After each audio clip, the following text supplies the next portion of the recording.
Does your dog just need a job?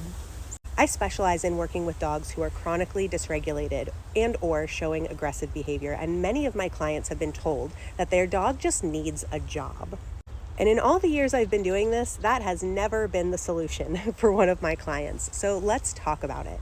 Generally, when we're saying that the dog needs a job, we're saying that we suspect that there are not enough outlets or not appropriate outlets for species typical or breed typical behaviors. We might be saying that we think the dog needs more mental enrichment.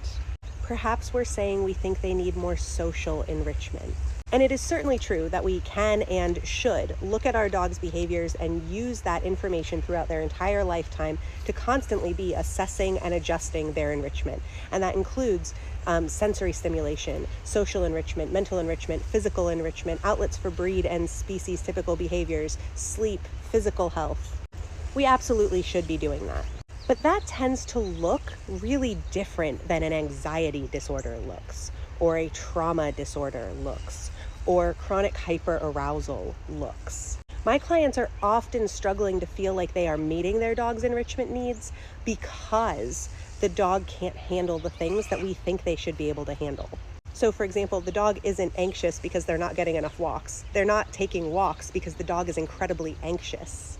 And the walks are not having the impact that we would expect or want them to have. They're not having a positive impact on the dog.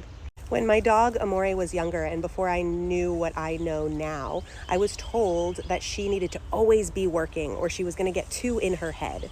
And what's funny is that's also how I was handling my anxiety. But as someone who now knows a lot more about anxiety in dogs and humans, I can tell you that that workaholic method is not recommended. Because yeah, I was working 17-hour days so that I would fall asleep exhausted and then wake up and do it again so I didn't have to feel my feelings. But in evidence-based circles, we tend to understand why that can be problematic. That's not great for your behavioral health, your physical health, or your mental or your emotional health. And so same thing, my anxious dog didn't need a job.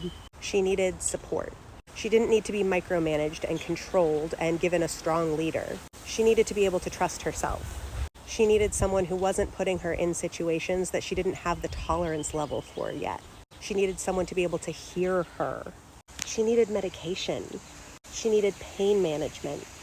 She needed support co-regulating and learning to self-regulate. She needed to be exposed to things that scared her at her pace. She needed to be given opportunities to do things well. She never needed a job.